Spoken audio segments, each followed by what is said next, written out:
Kwanza ni kushukuru kwa kutaka kufahamu mimi na maoni gani, kwa sababu mimi nilikuwa sehemu ya walioshiriki moja kwa moja kwenye uchaguzi huu.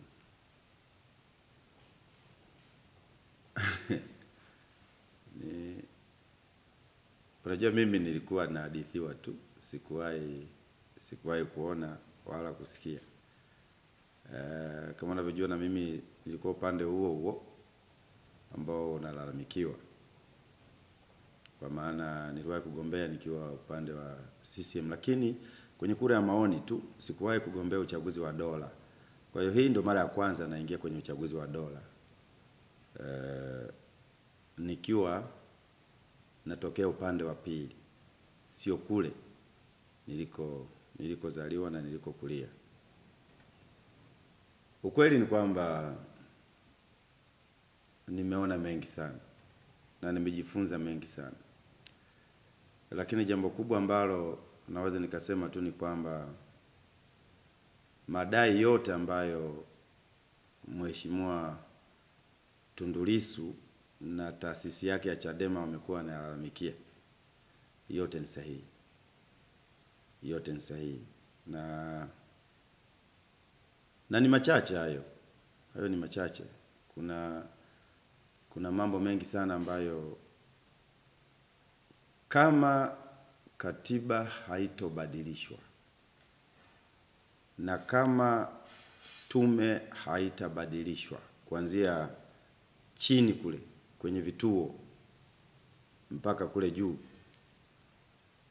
ni ngumu sana kuitoa CCM madarakani. Watu pekee wanaoweza kuitoa CCM madarakani ni wananchi tu wenyewe. Lakini si kwenye box la kura, hiyo ni uongo. Tunadanganyana tu. Kwa sababu kwa mfano jimbo langu mimi lilikuwa na vituo 223.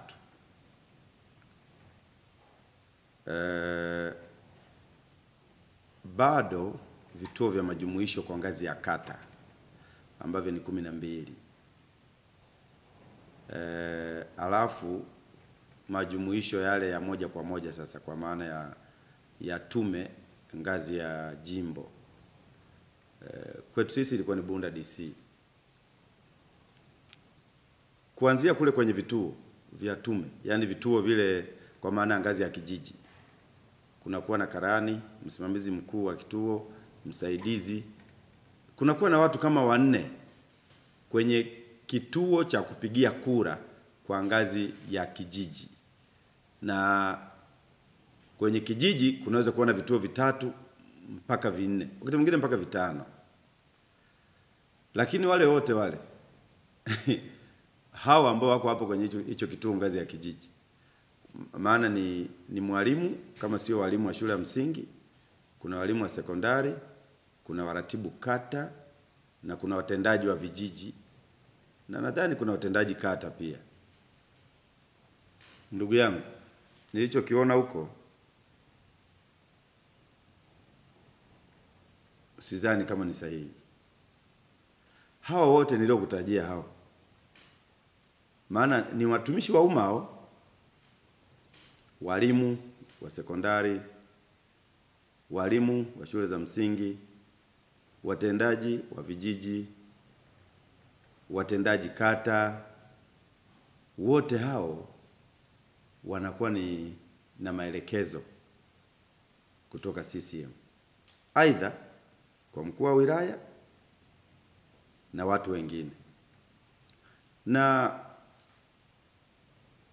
ni ngumu kwamba eti hata kama ukishinda kwa 90% kama ambavyo mimi nilishinda katika jimbo la Mwibara, ni ngumu sana kukutangaza, kwa sababu mbali tuna kwamba wale wanakuwa na kura feki nyingi sana kwenye pochi zao kama we ni msichana, na kwenye mabegi kama we ni mwanaume. Na sijui na lazima unapokuwa msimamizi wa uchaguzi kuanzia ngazi ya kijiji, kwa maana ya vituo vile kwenye vijiji, lazima aidha kama ni mwanaume ana begi, kama ni msichana ana pochi. Sasa mule ndani wanakuwa wamejaza makura feki kwa ajili ya diwani na mbunge. Sasa mimi nilishuhudia mwenyewe kwa macho yangu kwenye kituo kimoja, kwenye kata moja ya Nansimo, makao makuu ya kata, kulikuwa na kituo kidogo pale. Yaani ofisi ya msimamizi wa uchaguzi imefungwa, ndani mule kuna jamaa wawili wanatiki kwa mbunge na diwani tu. Yaani wana mafomu tayari ambayo ni yale ya kupigia kura, ambayo wanatiki kwa mbunge na diwani tu. Wananchi kura wanazopiga huku, hata kama msiba Cyprian umepata kura zote, lakini kuna wapiga kura labda 200 kwenye hicho kituo. Wao kwa mfano katika kituo hicho mimi nilikuwa na kura 90, Kangerugora alikuwa na kura 10. Wanafanya hivi, katika 10 zile wanaongeza 0 mbele. Maana yake tayari Kanga na kura 100, mimi na kura 90. Lakini wanaongeza tena kura zingine za wale wanaotiki kwenye kile chumba cha pembeni, zisizozidi 100. Kwa hiyo unajikuta kwamba Kange ana kura 200, Kangerugora, mimi na kura 90. Hizo kura zingine zote ni feki. Sasa nimetoa tu mfano mdogo, na hiyo ni kwa nchi nzima, sio kwa sababu Mwibara tu. Ni kwa nchi nzima. Kwa hiyo mimi niseme hivi, nchi hii ni yetu sote. Na sio ya CCM peke yao. Na hakuna sehemu katiba imeeleza kwamba Tanzania ni mali ya CCM. Hakuna kwenye katiba imeandikwa hivyo. Haipo. Katiba ndio sheria mama. Lakini kikubwa ambacho kinanisikitisha ni hawa watumishi wa umma. Watumishi wa umma wote kuanzia ngazi ya kijiji, kwa maana ya watendaji wa vijiji, walimu wa shule za msingi, walimu wa sekondari, maafisa elimu, si waratibu elimu kata, sijui maafisa ugavi, si maafisa mifugo, si maafisa kilimo, wote wale wanakuwa kwenye uchaguzi kwa nia moja tu ya kuhakikisha kwamba CCM inashinda. Sasa inasikitisha, na nadhani moja ya tatizo kubwa katika nchi yetu ni watumishi wa umma pia kujiengage zaidi ndani ya CCM, wakaacha majukumu yao ya msingi ambayo wanaelekezwa na katiba ya Jamhuri ya Muungano wa Tanzania, kwamba wewe kama mtumishi wa umma haupaswi kuwa na upande, hasa unapopewa jukumu kubwa kama kusimamia uchaguzi wa Tanzania. Kwa hiyo moja ya tatizo kubwa sana la nchi yetu ni watumishi wa umma. Na watumishi wa umma wanakwenda huko wanaisaidia CCM kushinda. Angalia maisha ya walimu wa shule za msingi. Mimi nimetembea shule 48 kwenye jimbo langu. Jimbo langu kwa mujibu wa takwimu ndio jimbo maskini kuliko yote Tanzania, kwa maana jimbo la Mwibara. Kuanzia kwenye shule za msingi, mashule yote yamechakaa. Yaani wao CCM na hawa ambao walimu wanawasaidia kushinda, kwa maana wabunge wa CCM na madiwani, wana shule, wao wanasomesha watoto wao kwenye shule za private. Na hizo shule za private ni za watu wa CCM. Na wengine wako serikalini. CCM na baadhi ya watu wa serikalini wanashirikiana kuendesha mashule hayo ya binafsi. Kwa hiyo shule za serikali zimechakaa sana. Nafikiri jimbo letu la Mwibara linaweza kuwa linaongoza kuwa na mashule mabovu kuliko Tanzania nzima. Lakini nyumba za walimu hakuna. Nilikwenda nyumba moja kata ya Kisolya, mwalimu mkuu, ukiingia kwenye chumba chake hicho kuna mavi ya popo karibu yamejaa, na mwalimu analala humo kwenye mavi ya popo. Lakini cha ajabu sana, huyo mwalimu anaenda kusimamia uchaguzi na kuisaidia CCM ishinde. Kwa hiyo moja ya tatizo la nchi yetu kushindwa kupata maendeleo ni watumishi wa umma, hasa walimu na wengine ambao wako kwenye ngazi ya kata kule na kwenye ngazi ya wilaya. Ni tatizo kubwa sana. Na kama nchi tusipobadilika kwa ngazi ya utumishi wa umma na kwa ngazi ya wananchi wenyewe, nchi yetu itakwenda katika matatizo makubwa sana. Sidhani kama nchi na kama taifa, kwa sifa tuliyokuwa nayo wakati wa baba wa taifa, itaweza kurejea tena. Nimeshuhudia mambo ya hovyo sana kwenye uchaguzi, kwenye ngazi ya ubunge na ngazi ya udiwani. Na kinachonisikitisha zaidi, wabunge wa CCM hawa ambao wameshinda na madiwani, hakuna mwananchi aliwachagua. Kwa mfano nizungumzie jimbo langu mimi la Mwibara. Wapiga kura walikuwa karibu 83 na ushe. Waliopiga kura hawazidi 16,000. Hawazidi. Lakini mimi nilitumia matokeo yangu mwenyewe na mmoja ya wale watumishi wa tume ngazi ya jimbo. Nilikuwa nimeshinda, nilikuwa na kura 9,000 katika jimbo la Mwibara. Katika wapiga kura 16,000, Kanga alikuwa na kura kama 4,000 tu na zingine ziliharibika. Lakini mpaka hivi tunavyoongea na wewe mwandishi, mimi sijui Kange amepewa cheti hicho cha ushindi lini, na mimi kama mbunge sikuitwa hata kupewa hicho cheti, kwa maana ya kwamba mimi ndo nilikuwa mshindi. Nasikia amepewa Kange na alipewa chooni, yani sio kwenye eneo la wazi kama ambavyo utaratibu unasema. Aliitwa na msimamizi wa uchaguzi anaitwa Oscar Nchemwa, ni afisa kilimo, moja ya maafisa kilimo kule wilaya yetu ya Bunda. Aliitwa tu akakaa na watu wake wa chooni, akamkabidhi hiyo certificate ya ushindi kwamba yeye ndo kashinda. Sasa mimi pia nimeshukuru tu kwamba watafanya kazi katika mazingira yapi, kwa sababu walioshinda wote wabunge wa CCM hakuna aliyechaguliwa na mwananchi hata mmoja. Kwa mfano Dar es Salaam ama kule Rorya hospitalini huko, uchaguzi ni kama hukufanyika. Lakini Dar es Salaam unaambiwa kuna wabunge. Wakati tumeona mpaka hata mavituo yamechomwa. Kwa hiyo kitu ambacho kinasikitisha ni kwamba yawezekana sisi ambao tulikuwa tuko sehemu ya kuitetea CCM, tulikuwa tujaingia physically kwenye uwanja. Kwa hiyo hilo nalo wananchi pia kama mimi naomba msamaha, wanisamehe, kwa sababu sikuwahi kujua kwamba uchaguzi wa Tanzania unaendeshwa namna hii, kwamba wale wanaosimamia uchaguzi wote wanakuwa na maelekezo kuanzia ngazi ya kituo kidogo mpaka ngazi ya wilaya mpaka huko kwingine, wanakuwa na maelekezo. Siku 2 kabla ya uchaguzi wa ubunge na madiwani, wale walioteuliwa wote kusimamia uchaguzi kwenye ngazi ya jimbo wanaitwa, wanapewa semina wanayokwenda kupewa ni ya kuiba tu, sio kwa ajili ya kitu kingine. Yaani wao wanaenda kuambiwa kwamba lazima mbunge wa CCM au diwani wa CCM ashinde. Full stop. Kwa mfano, kuna shule moja, sitaki kuitaja jina, ya sekondari, wasaidizi wa Kange Rugora, natolea mfano jimbo langu, walikwenda kwenye sekondari,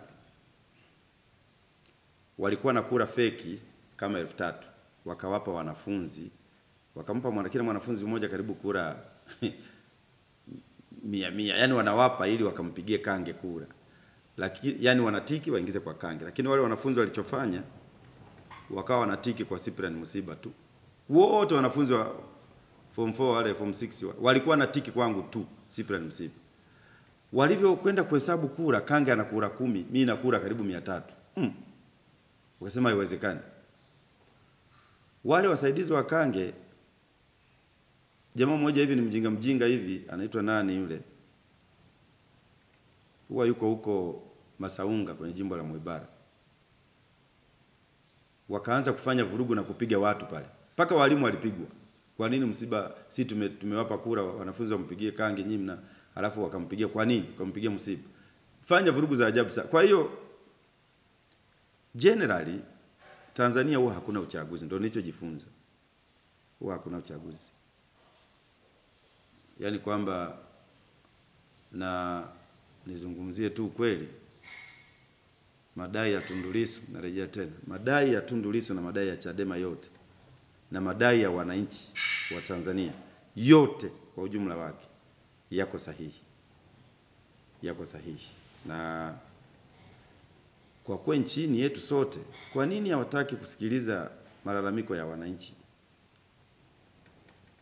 Mwananchi anasema kwamba tubadilishe katiba. Mwananchi anasema kwamba tunatakiwa tubadilishe tume kuanzia chini kule mpaka kule juu. Kwa nini wanawakatalia? Wanawakatalia kwa sababu wanajua wakifanya hivyo CCM siku hiyo inaondoka madarakani. Sasa ni heri chama kiondoke madarakani kwa amani kuliko chama kiondolewe madarakani kwa vurugu na machafuko. Kwa saa nyingine haya matatizo yote ya nchi yetu yanaletwa na CCM tu, kwa sababu ya ukaidi wao na dharau zao, kwa sababu kiburi cha CCM kinatoka huko tu. Hawana kura tena kwa wananchi, hawana ushawishi kwa wananchi, hawana chochote kwa wananchi. Wanategemea. Na kwa nini wanadharau? Kwa nini wanakuwa na kiburi hawa CCM? Hivyo viburi vinatoka wapi? Kwa sababu pale ngazi ya wilaya wana mkuu wa wilaya, ni mwenyekiti wa kamati ya ulinzi na usalama. Kwenye ngazi ya kata wana mtendaji wa kata. Yeye ndo muamuzi wa mambo yote pale kwenye ngazi ya kata. Kwenye ngazi ya kijiji wana mtendaji wa kijiji. Wote hao ni CCM. Kwa unakuta raia hana sehemu ya kukimbilia, raia hawana mtetezi, raia wakipata matatizo hawajui waende wapi. Kwa hiyo mimi nasema wakati mwingine haya matatizo yamesababishwa na CCM yenyewe. Na kama ni lawama, wa kwanza kulaumiwa ni CCM wenyewe. Ni CCM wenyewe, kwa sababu mimi kwenye jimbo langu kule kulikuwa na mtu mmoja, kiongozi wa ngazi ya wilaya. Anakuja anawagawia hela mabarozi wa nyumba 10, 3,000, 4,000. Baadaye baada siku moja kabla ya uchaguzi akaanza kupandisha dau. Kiongozi kabisa anatembelea gari ya serikali. Akaanza kugawa 25,000 kwa kila barozi wa CCM. Na 25,000 hiyo kuna shilingi 12,000 kwa ajili ya wale wasaidizi wa barozi uwe wa CCM. Sasa angalia kwenye jimbo kuna mabarozi wangapi? Na wale wajumbe wao wako wangapi?